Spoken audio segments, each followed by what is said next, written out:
do bloco da aula de classes gramaticais. Só frisando, já vimos as 6 primeiras. A gente viu o substantivo, o adjetivo, o numeral, o pronome e o artigo, e também nós vimos o verbo. Então, 6 aí. O verbo, a classe mais variável de todas, vimos o porquê.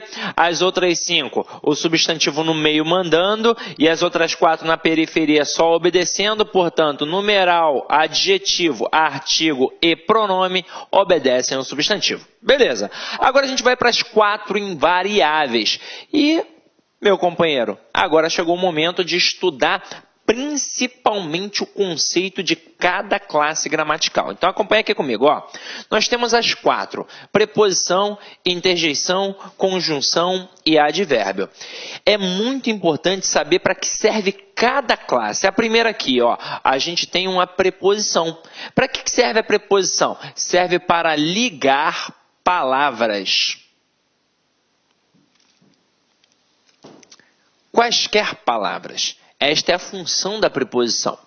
Agora, além da preposição, tem alguma outra classe aqui que também faz a ligação? Tem a conjunção. A conjunção serve para ligar orações. Mas ela liga apenas orações? Não, ela liga também palavras. Então, ó, liga orações e palavras. Mas são quaisquer palavras? Não. Para isso já serve a preposição. A conjunção liga palavras de mesma função sintática. Então, vamos lá. Então, aqui é o seguinte, galera. Na prova, essas duas classes caem muito? Caem. A preposição cai basicamente na parte de regência, tanto verbal quanto nominal, para o camarada perguntar que tipo de preposição tem ali. Se é a preposição a, se é a preposição de, se é a preposição para, se é a preposição com e por aí vai. Geralmente o camarada trabalha tentando te ludibriar com o português que você usa no dia a dia, no cotidiano. Então, por exemplo, ele vai pegar verbos que normalmente a gente utiliza de forma equivocada e vai colocar na prova. Exemplo, verbo chegar. No dia a dia, a gente fala errado. A gente usa o português informal, na verdade. A gente usa o verbo chegar com a preposição em. Então, eu digo que eu cheguei em casa, que eu cheguei na escola, que eu cheguei no trabalho. Mas, para a prova, eu tenho de utilizar o português padrão, o português culto da língua portuguesa. E o verbo chegar trabalha, na verdade, com a preposição a. Então, eu cheguei a casa, eu cheguei ao colégio, eu cheguei ao curso, eu cheguei ao trabalho. Então, ele vai colocar assim: Pedro chegou em Cuiabá. E vai perguntar, dentre as opções, qual é aquela que está certa ou errada. Pô, Pedro chegou em Cuiabá, está errado. Porque, na verdade, Pedro chegou a Cuiabá. Beleza? Tranquilo? Ele também pode trabalhar, diante da preposição, os valores semânticos. A preposição não tem valor semântico nela. Ela é esvaziada de sentido. Na verdade, o valor semântico da preposição estará no contexto ao qual ela faz parte. Então, por exemplo, a preposição com. Normalmente o camarada cobra o valor semântico da preposição com, aí o aluno pensa que é valor semântico de companhia, sempre. Mas só vai ser se aquele contexto demonstrar. Eu digo, por exemplo, Paulo saiu com Pedro para tomar uma cerveja. Então, realmente, o Paulo saiu na companhia de Pedro para tomar uma cerveja. Então, é valor semântico de companhia. Agora, se eu falar que o Paulo feriu Pedro com uma faca, já não pode ser mais companhia. Agora vai ser o quê? Vai ser instrumento, porque ele utilizou a faca como instrumento. E isso é fácil, ou seja, pedir o valor semântico da preposição é, na verdade, mais do que uma questão de classe gramatical, é uma questão de interpretação. Você vai analisar o contexto, beleza? E aí, diante disso, o camarada pode te cobrar também se a preposição é nocional ou relacional. O que é uma preposição relacional? É uma preposição esvaziada realmente de sentido total. Ela é a preposição do objeto indireto. Por exemplo, quando eu digo Pedro precisa de um relógio. Quem precisa, precisa de alguma coisa. Então, aquela preposição está ali apenas para ligar o objeto ao verbo. É uma preposição relacional. Agora, quando eu digo Pedro comeu do bolo, Ali eu tenho um objeto direto preposicionado. Então, este termo, esta preposição que está ali, a preposição de, ela serve para indicar um valor semântico partitivo. Então, já que ela possui um valor semântico, eu a chamo de preposição nocional. Só para título de curiosidade. Depois a gente vai estudar mais um pouquinho sobre a preposição, tá? Na aula de regência. Agora, quando a gente fala em conjunção, esta sim merece toda a nossa atenção. Ela é, sem sombra de dúvidas, a menina dos olhos da língua portuguesa. Eu ouso dizer que se eu não sei conjunção, eu não sei interpretar e não sei fazer uma redação. Afinal de contas, como é que você vai indicar causa, consequência, finalidade, oposição, conclusão, se você não sabe conjunção? Então, a conjunção vai influenciar significativamente para a análise dos textos e também para a produção textual. Então, tem de aprender conjunção. Como é que a gente aprende conjunção? Em casa, sozinho. Agora, vou dar o bizu aqui para vocês, ó. Primeira coisa que você vai fazer, você vai lá no meu site, cidconcursos.com.br, no menu Documentos, e você vai baixar gratuitamente para o seu computador o material de conjunções. Detalhe, não só tem esse material, tem outros também. Tem alguns simulados, algumas aulas gratuitas e por aí vai. O que você vai fazer depois disso? Você vai montar quadrinhos na sua casa. 2 quadrinhos, ó. Falei de conjunções. Você vai montar 2 quadrinhos. Um quadrinho com as conjunções coordenativas e outro quadrinho com as conjunções subordinativas adverbiais. Nós temos 5 conjunções coordenativas e 9 conjunções subordinativas adverbiais. No total de 14. Aí você pode até pensar assim, mas é tranquilo, são só 14 termos. Não são 14 termos, são 14 valores semânticos.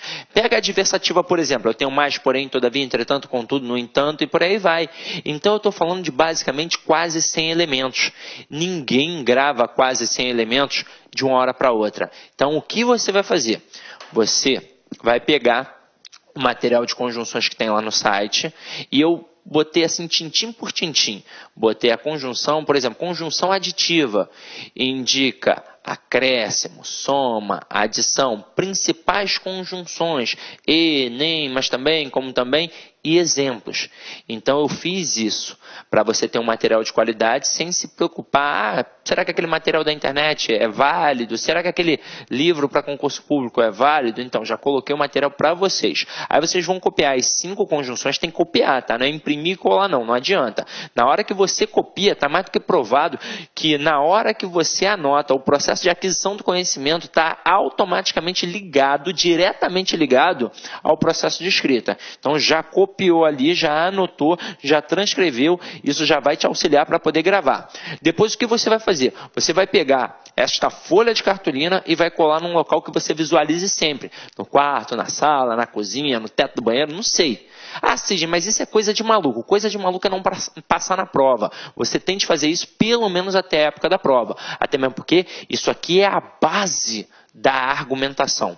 Desses 14 valores semânticos aqui, 12 são individualizados e 2 possuem um valor conjunto, que é a verdadeira base da argumentação. Quer ver? Vou mostrar a vocês.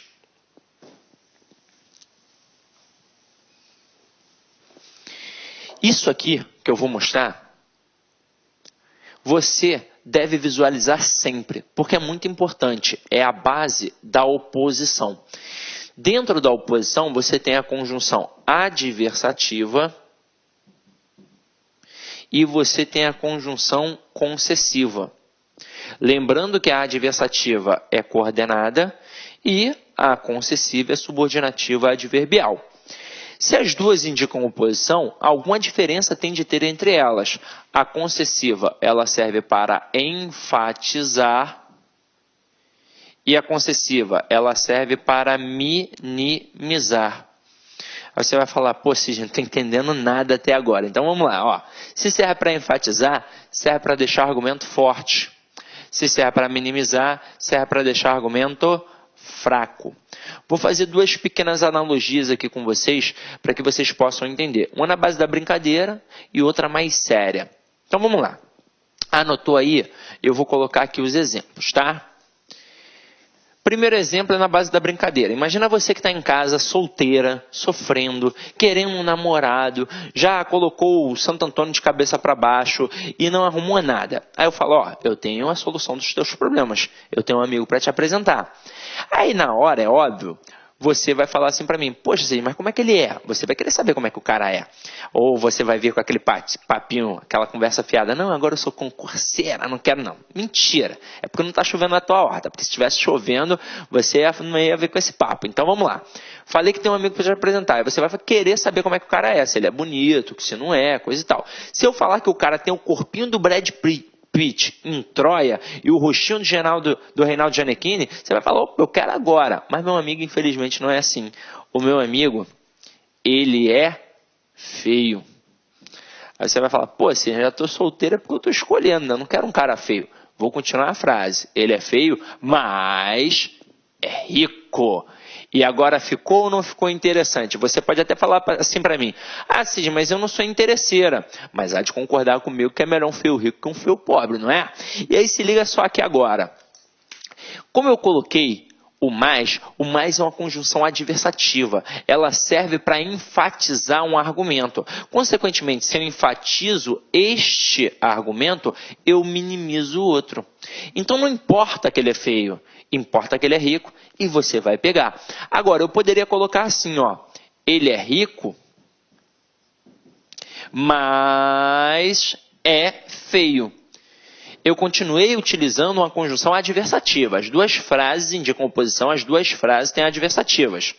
Só que agora eu coloquei a adversativa do lado do feio. Então enfatizei a feiura e minimizei o quê? A riqueza. Então tudo bem que ele é rico, mas ele é tão feio, horroroso, que não tem como pegar. E agora, olha que interessante. A questão de conjunção não faz você acertar apenas a questão de conjunção, a questão que a gente chama de coesão sequencial. Ela faz você acertar a questão de reescrituras de frases, ela faz você acertar a questão de pontuação, ela faz você acertar a questão de classificação de oração, sem contar que ela auxilia na produção textual, no processo de coesão sequencial. Então, é muito importante para você deixar de lado. Quer ver? Olha na base da interpretação. Lembra que no início da aula, lá no início do primeiro bloco, eu falei de compreensão e de interpretação? Portanto, as duas frases aqui, em relação à compreensão, elas são idênticas. O meu amigo é feio e rico nas duas. Agora, em relação à interpretação, elas são diferentes.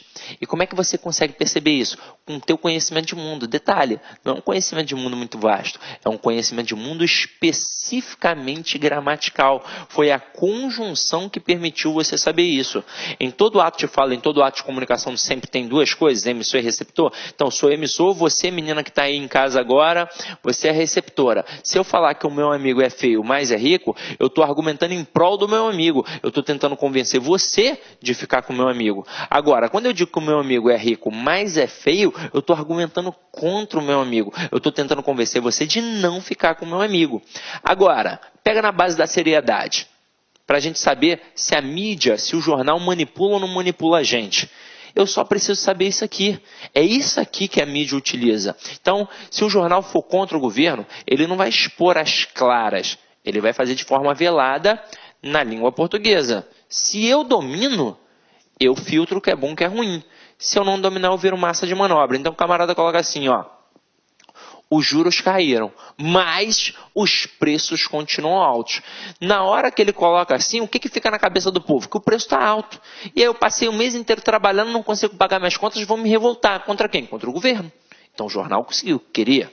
Agora, se o jornal for a favor do governo, ele vai expor os mesmos dois fatos, porque são fatos, não são hipóteses, são fatos. Só que ele vai reescrever, olha aí, de forma diferente. Então ele vai colocar assim, os preços continuam altos, mas os juros caíram.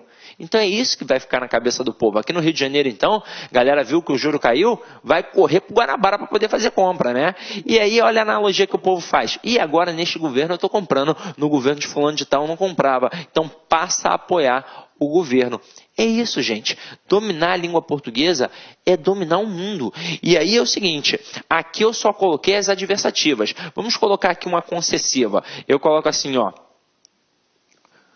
Conquanto tenha estudado, não passou. Se eu tivesse colocado embora, você ia matar de cara. Mas como eu coloquei um conquanto, você vai ficar se perguntando, pô, mas com o quê? Se você gravar as conjunções, na hora que você olhar aqui, você vai saber que é uma concessiva. O conquanto é uma conjunção concessiva igual a embora. E se é concessiva, ela faz o quê? Ela minimiza um lado, para consequentemente fazer o que com o outro? Enfatizar. Então aqui não importa o quanto a pessoa tem estudado. O que importou, na verdade, foi o fato de não ter passado. É ou não é verdade? É isso que acabou importando. Então, minimizou um lado e enfatizou o outro. A conjunção concessiva é uma excelente arma de manipulação, uma excelente arma de argumentação. Por exemplo, estamos você e eu conversando sobre um assunto qualquer, polêmico, por exemplo, o aborto. Aí você chega para mim, não estou falando que eu sou contra ou a favor, nem que você é contra ou a favor. Aí você chega, eu estou criando uma hipótese. Aí você chega assim para mim e fala, Sidney, o aborto é um caso de saúde pública. Tem de ser, portanto, legalizado. Tem muita gente morrendo aí nesses açougues. Aí eu vou fazer parecer que eu estou te dando razão, que eu estou concedendo razão. A concessiva é uma falsa concessão, na verdade. Aí eu digo assim, ó, embora seja um caso de saúde pública, parece que eu estou te dando razão. Mas, na verdade, eu estou minimizando seu argumento para depois enfatizar o meu. Eu falo assim, ó, embora seja um caso de saúde pública, ainda assim é crime. Então, se ligou agora nessa? Então, olha só. Gravem essas conjunções. Futuramente você vai estudar as conjunções aqui comigo.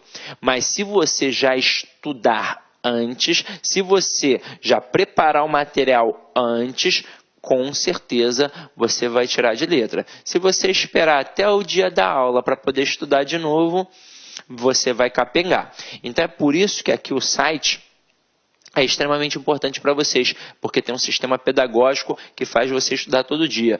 Coisa que não tem em outros sites, com regime de metas, coisa e tal, e por aí vai. Então aproveita, caia para dentro, que com certeza você vai ficar altamente competitivo, beleza? E agora, sem mais delongas, vamos voltar aqui para as conjunções, para as 4 classes invariáveis que a gente está estudando. Ó, então a gente já viu que a preposição liga palavras, a conjunção liga orações e palavras de mesma função sintática, e a interjeição. Interjeição é galho fraco em concurso público. Ela serve para expressar sentimentos, para externalizar sentimentos. É o ai, o ui, o ó, o meu Deus, e por aí vai. Até mesmo palavrões. Se aparecer um palavrão num texto acompanhado de um ponto de exclamação, com certeza é uma interjeição. Normalmente na escola a gente não tem esse tipo de linguagem, mas a literatura brasileira, e não só a brasileira, mas a literatura mundial, ela é repleta de palavrões. Então, e não são autores marginais, não, são autores de relevância importantes, como Altran Dourado, Jorge Amado, próprio Carlos Drummond de Andrade, vários palavrões. Então você vai perceber. Agora, isso aqui cai em concurso público? Praticamente não. Basta então você saber que é a externalização de um sentimento e que vem acompanhado de um ponto de exclamação, exatamente para enfatizar esse sentimento. Agora, não foi à toa que eu deixei o advérbio por último, tá? Eu normalmente até faço uma brincadeira que eu digo para o aluno que para ele dominar as 4 classes invariáveis, basta ele dominar isso aqui, ó, tá vendo? A pica. Dominou a pica, dominou as 4 classes invariáveis, ó, preposição, interjeição, conjunção e advérbio. Eu não deixei o advérbio por último porque eu sou sem vergonha e quis formar essa palavrinha, não. É porque ele tem 2 funções importantíssimas. Alguém sabe me dizer qual é a primeira função? Aí todo mundo deve ficar pensando assim, é modificar, né, o verbo, o advérbio. Não. A primeira função, a função primária, é indicar uma circunstância. Então, o advérbio serve para isso aqui, ó, para indicar uma circunstância. Então, vamos lá. Ó. indicar circunstância. Qualquer tipo de circunstância, de tempo, de modo, de causa e por aí vai. Só que além de indicar uma circunstância, ele também serve para modificar o adjetivo, o verbo e o próprio advérbio. Então vamos lá. Vou falar um pouquinho mais aqui sobre o advérbio, porque ele é importante. Em provas, as bancas gostam muito de cobrar a palavra bastante e a palavra muito. Por quê? Porque estas palavras podem funcionar como um advérbio, mas elas também podem funcionar como um pronome indefinido.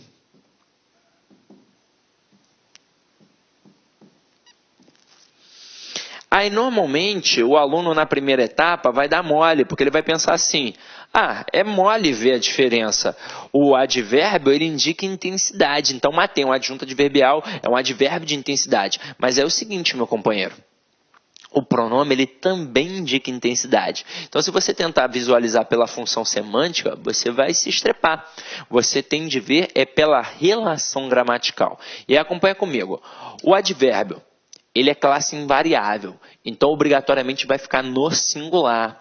E ele modifica o adjetivo, o verbo e o próprio advérbio. Então, para estes caras aqui funcionarem como advérbios, eles devem estar ligados a um adjetivo, a um verbo ou a um próprio advérbio. Agora, aqui não é pronome? Pronome é classe variável. Significa que eu posso ter bastantes e muitos. Mas aí vai depender de quem? Se é pronome, trabalha pronome. Então, tem que estar ligado a um substantivo. Cisne, é muita coisa para gravar. É só você gravar isso aqui, ó. Tá ligado a substantivo? Então é pronome. Porque se não tiver ligado a substantivo, com certeza vai ser um advérbio. Porque com certeza vai estar ligado a um adjetivo, a um verbo ou a um próprio advérbio. Agora, Cisne, e se ainda assim eu não lembrar, tem algum outro macete? Tem. Lembra do numeral? Lá no início da aula que eu falei que era galho fraco em concurso? Agora ele vai ter uma serventia. O numeral é classe variável. Então, se eu conseguir colocar um número na lacuna, significa que eu vou ter um pronome, porque é uma classe variável. Aí, para a gente não esquecer, a gente usa o número do filme do Rodrigo Santoro, o 300.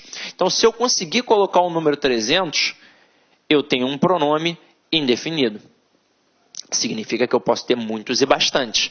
Agora, se eu não conseguir colocar o número 300, significa que eu tenho um advérbio, ou seja, uma classe invariável, que vai ficar obrigatoriamente no singular. Muito e bastante. Vamos dar uma treinada nisso aqui, ó. Eu boto assim, eles fizeram, pontinho, pontinho, exercícios,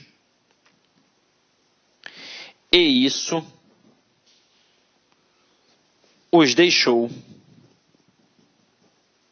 pontinho, pontinho, preparados. Dá para fazer com macete. Vamos lá. Dá ou não dá para eu dizer? Eles fizeram 300 exercícios. Dá. Se eu consigo dizer que eles fizeram 300 exercícios, significa que eu posso colocar que eles fizeram bastantes exercícios, que eles fizeram muitos exercícios. Agora embaixo, dá para eu dizer que isso os deixou 300 preparados? Faz algum sentido? Não faz nenhum sentido. Então, aqui obrigatoriamente vai ficar no singular. Então, isso os deixou bastante preparados, muito preparados. Agora, vamos fazer o seguinte, vamos fazer a prova dos 9. Vamos atestar a veracidade do processo. Porque isso aqui na prova pode cair em duas pegadas. Ou na questão da concordância nominal, aí o camarada vai perguntar qual é a frase que está certa ou errada de acordo com a concordância nominal e vai utilizar estas palavras aqui. Ou ele vai jogar direto para a classe gramatical. Vai perguntar se é pronome, vai perguntar se é advérbio, vai colocar uma frase, vai destacar o muito e o bastante, vai pedir para você classificar dentre as opções abaixo aquela que possua a mesma função morfológica do termo destacado acima. Na verdade, é só identificar se é advérbio ou pronome. E aí vem comigo, ó. Nessa primeira aqui, este termo está ligado à palavra exercícios.